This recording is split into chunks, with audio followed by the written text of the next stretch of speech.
Salut chers amis, bien arrivé à Toronto, excusez-moi, bien arrivé à Toronto, un peu fatigué, un voyage très long. Voilà, je suis à la gare, j'attends le train pour aller à la maison. On se bat pour le Congo avec nos moyens de bord, on se sacrifie, on laisse nos parents. Il va falloir que le peuple congolais réellement puisse comprendre et prendre la responsabilité. Si vous avez des gens qui essaient avec leurs moyens de bord, sacrifient leurs parents, payent les billets d'avion, les billets de transport pour aller au moins essayer d'ouvrir quelques portes, mais il faut que nous faisons aussi face à un peuple qui essaie de comprendre. Ça fait combien de jours? Ça fait quasiment 2 jours que je ne dors pas, je suis entre les avions, dans les discours, cherchant des voies de moyens pour les problèmes du Congo. Donc, malheureusement, nous faisons face. Bonjour, docteur Dieu de Nogoma, bonjour à Donald, bonjour à Fawn Alexander, bonjour à Frank Rodingwari, bonjour à tous ceux qui se sont connectés. Je suis bien arrivé, Dieu merci. Nous continuons de chercher, malgré que nous n'avons pas les vrais moyens, mais nous n'avons pas de choix. C'est-à-dire que s'il y a des gens qui vous appellent, on est obligé de partir, c'est ça qui est la vérité.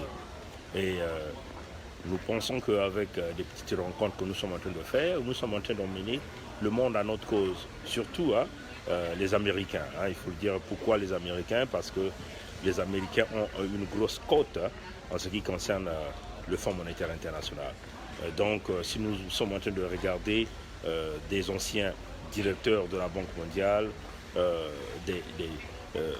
le patron du Trésor, le secrétaire adjoint au Trésor américain qui est aujourd'hui devenu le président de la Banque mondiale, tout ce monde ont fait des discours très solides en ce qui concerne le régime criminel et dictatorial du Congo-Brazzaville.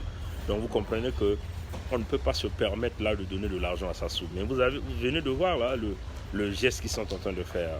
Là, ils se dirigent vers la Suisse, vers un autre trader qu'on appelle Mercuria. Vous voyez? Donc, Glencore c'est connu, Trafigura c'est connu, là encore c'est un autre trader. Donc vous comprenez que Sassou est en train de chercher le cachet FMI, parce que le cachet FMI va ouvrir, même si le FMI ne lui donne pas beaucoup d'argent, mais il suffit seulement qu'il puisse avoir le cachet FMI, ça va l'ouvrir la voie vers d'autres traders. Nous allons encore voir une forêt des créanciers qui vont commencer à venir au Congo, toujours dans la magouille et la mafia, puisque les gens vont continuer à toucher leur commission. Voilà pourquoi nous ne voulons pas que Sassou puisse avoir le cachet Fonds monétaire international. C'est ça le souhait. Mais cela ne signifie pas que nous avons gagné la bataille, parce que l'homme est dans la corruption. Nous savons aussi, au sein même des organisations financières que nous appelons le FMI, il y a aussi des gens qui cherchent leur commission. Le cas de Yaya Moussa est connu. Les Dominique Strauss-Kahn aujourd'hui qui ont été les patrons du Fonds monétaire international, qui ont déjà travaillé sur le dossier du Congo en 2005 et 2010, en donnant le Congo le statut PPTE. Tout ce monde ont touché leur commission.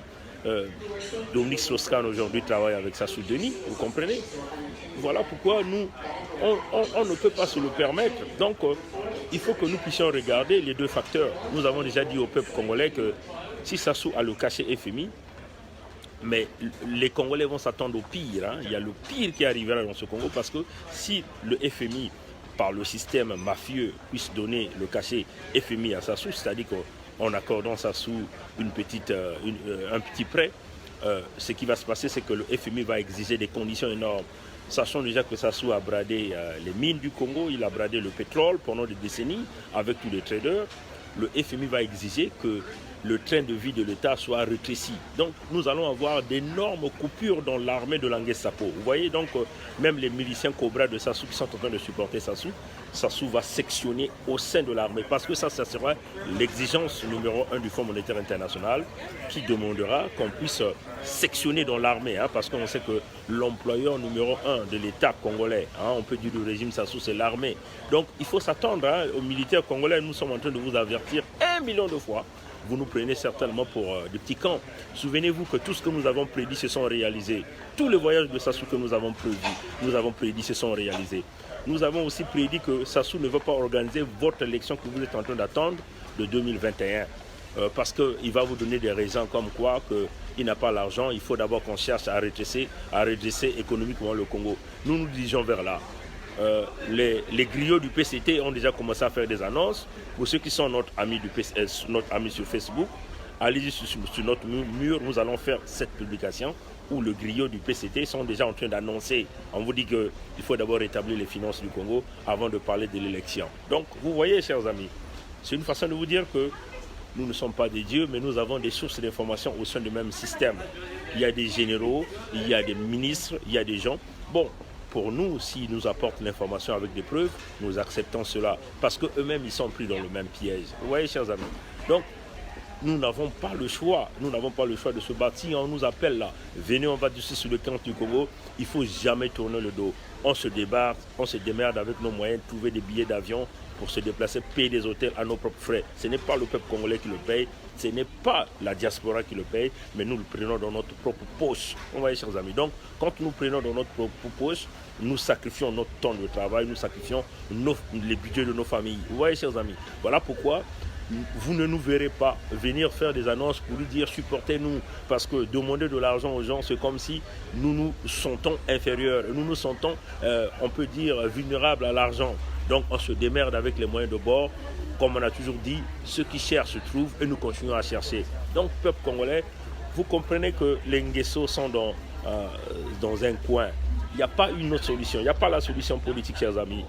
La solution est militaire, hein, ça nous le savons, la solution est militaire. Maintenant, comment faire pour aller trouver cette solution militaire-là? Il faut que nous puissions avoir l'accord de la France, l'accord des États-Unis, l'accord du G7. Hein, c'est-à-dire que convaincre tout ce monde pour que ces gens nous permettent, nous donnent l'autorisation de faire rentrer l'armement nécessaire pour aller déboulonner le Sassou, que nous puissions avoir tout le feu vert dans tous les circuits que nous sommes en train de faire. C'est ça que nous sommes en train de négocier, parce que nous savons que l'homme a utilisé tous les moyens du Congo pour s'acheter des armes. Il est préparé militairement à rouler sa machine militaire sur le Congo, à s'asseoir comme un roi, pendant qu'on sait que du point de vue économique, le Congo ne va plus évoluer. Quand il vous dit serrer les ceintures, mais c'est une façon de vous dire que Nakanaï, Nako, je veux m'asseoir là et vous n'allez rien me faire. Il faut correctionner Sassou, hein, chers amis. Nous sommes sur cette ligne. Nous avons tenu ces discours depuis plusieurs années et nous n'allons jamais changer le cas parce que nous avons fait plus de 6 ans en train d'étudier l'homme. Aujourd'hui, une grande partie de la communauté internationale nous donne raison. On le dit haut et fort, nous sommes en train de chercher ce que nous appelons l'appui politique des dirigeants du monde entier, qu'on puisse nous donner l'autorisation de s'acheter les armes pour aller chasser Sassou. Parce que Sassou a eu les autorisations de s'acheter des armes quand il a fait son coup d'État. La France lui a donné, des grands pays lui ont donné. Et voilà pourquoi vous avez vu l'armée angolaise est venue aussi l'aider. Beaucoup de gens sont venus l'aider. Nous aussi, Sassou, qui est Sassou, les mêmes contrats, les mêmes affaires qu'il signe avec les compagnies françaises, nous aussi nous pouvons le signer. Voilà pourquoi nous sommes en train de tendre énormément la main à la France. Parce qu'il va falloir que le peuple congolais perd, la France aussi perd. C'est cela qui est la réalité. Là, nous faisons face à un homme qui manipule la communauté internationale, qui manipule même la France qui arrive à avoir même une mauvaise réputation à cause d'un despote, d'un dictateur. Donc voilà pourquoi nous nous disons, chers compatriotes congolais, on n'a pas de choix. Sassou, il faut le déboulonner militairement. Les Mboshi Doyo, il faut les correctionner. Parce que c'est cela, hein, chers amis. Il ne faut pas parler. Nous, on ne parle pas au titre du pardon. Bon, j'ai un problème de batterie qui va couper. On ne peut pas parler au titre du pardon avec Sassou. Il faut frapper Sassou, il faut le correctionner. Ramener tous ces titans parce qu'eux, ils se pensent être les plus forts. Ils gèrent l'argent du Congo, ils gèrent le pays, ils peuvent massacrer le monde, ils peuvent voler, rien ne va le faire, ils se sont au sommet de l'État. Mais là, nous tendons la main à la France, aux dirigeants politiques qui continuent de supporter Sassou. Il est temps que nous nous mettons sur une table pour voir des modalités. Nous voulons que vous nous donniez toutes ces autorisations, voilà les autorisations politiques. Et puis, nous libérer aux achats d'armes. Nous avons des gens qui sont prêts à venir se battre pour nous, pour libérer le pays. Nous voulons simplement pacifier notre pays, qui est pris en otage par une bande de criminels. Nous voulons mettre le droit international en place. Nous voulons travailler avec la communauté internationale. Nous voulons ouvrir le pays. C'est cela que nous voulons. Et voilà pourquoi nous sommes en train de dire qu'il n'y a pas une solution, la solution est militaire, ça doit se jouer sur le terrain d'Oyo pour raser tous ces criminels et tout. Donc voilà pourquoi nous savons qu'il n'y a pas une solution politique. La solution, c'est une guerre. Il faut faire la guerre. La guerre doit commencer à Oyo et puis nous allons ratisser jusqu'à Pointe-Noire.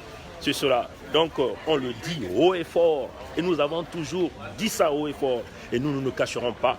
Et nous sommes en train de demander à ceux qui sont pour les pro-guerre de nous aider à éradiquer une bande de voyous qui ont confisqué le pays. Et nous ne changerons pas. Le peuple congolais, comme vous le savez, c'est une affaire de tout le monde. Tout un chacun de nous doit mettre la main dans la pâte pour chercher le chemin de la libération. La solution politique, il n'y en a pas parce que tous ces politiciens qui sont au Congo, ils sont premièrement coincés, deuxièmement, ils sont plombés dans la corruption. Donc, luttons tous dans la libération, mais nous cherchons le côté militaire parce que nous avons que la solution, elle est militaire, elle n'est pas une solution politique. Si c'était une solution politique, bon, on devrait déjà avoir une solution politique avec les partenaires français. Mais là, nous voulons que les partenaires américains, anglais, allemands, canadiens, français, puisque tous nous tombons tous d'accord pour dire, bon, il faut mettre fin à cet individu, puisque nous savons qu'il est prêt à se maintenir par la guerre, donc nous cherchons le chemin militaire pour l'éradiquer de là. Sassou est une gangrène pour le pays, il faut l'éradiquer, il faut le frapper fort. Et nous demandons le peuple congolais à tenir ce discours. Il n'y a pas une solution politique, le discours c'est un discours de force. La solution, c'est une solution militaire. Donc, nous cherchons des voisins militaires, nous demandons au Canada, aux États-Unis, à la France de comprendre que nous ne sommes pas des voyous, nous ne sommes pas des rebelles, mais nous voulons éradiquer une gangrène qui nuit à l'évolution du Congo, qui nuit à l'évolution de l'Afrique centrale et de la sous-région. Aujourd'hui, le franc CFA de l'Afrique centrale est dans une position défavorable, potentielle dévaluation, à cause des gens comme Sassou. Donc vous voyez que si la dévaluation, qui va perdre? La France aussi va perdre, parce qu'il y a des entreprises françaises qui exercent au Congo. Donc nous tendons la main aux politiciens français, aux leaders économiques. Nous sommes les véritables partenaires parce que nous tenons un langage, nous n'avons jamais changé de discours. Vous avez besoin des partenaires qui ne changent pas de discours, des partenaires fiables. Et nous sommes ces partenaires-là. Nous sommes dans le langage de guerre avec le régime Sassou. Il faut que les bombes tombent à Oyo. Si les bombes vont tomber dans les quartiers nord de Brazzaville, ça va encore tomber parce que ces quartiers-là supportent la dictature. Et non, nous, on n'aura pas le choix, c'est de le faire. Si Sassou a roulé sa machine militaire dans les quartiers sud de Brazzaville, dans tout le sud du Congo, nous aussi, nous sommes prêts à dérouler cette machine militaire dans les quartiers nord de Brazzaville et dans tous les endroits où on supporte le régime Sassou, dans tous les villages où on supporte le régime Sassou. Et donc, nous sommes en train de chercher cette bénédiction du G7, des États-Unis d'Amérique, du Canada, de la France. Et nous voulons demander aux autorités françaises de travailler avec nous parce qu'il n'y a pas mille solutions. Il vous faut des hommes de caractère, des hommes qui ne changent pas leurs dispositions, des hommes qui sont capables à dérouler la machine, des hommes qui n'auront pas pitié pour Sassou. Et nous sommes ces hommes-là. Nous ne changerons jamais la parole. Pour nous, Sassou demeure l'ennemi à abattre. Peuple congolais, soyez mobilisés. Peut-être que la prochaine porte, ça sera la solution. Mais nous le faisons avec nos propres efforts, nos propres énergies. Et nous n'allons pas décevoir le peuple. Le peuple gagne toujours. Passez une bonne journée. Je rentre chez moi pour me reposer. Demain, les activités commencent. Allez, à plus tard. Au revoir.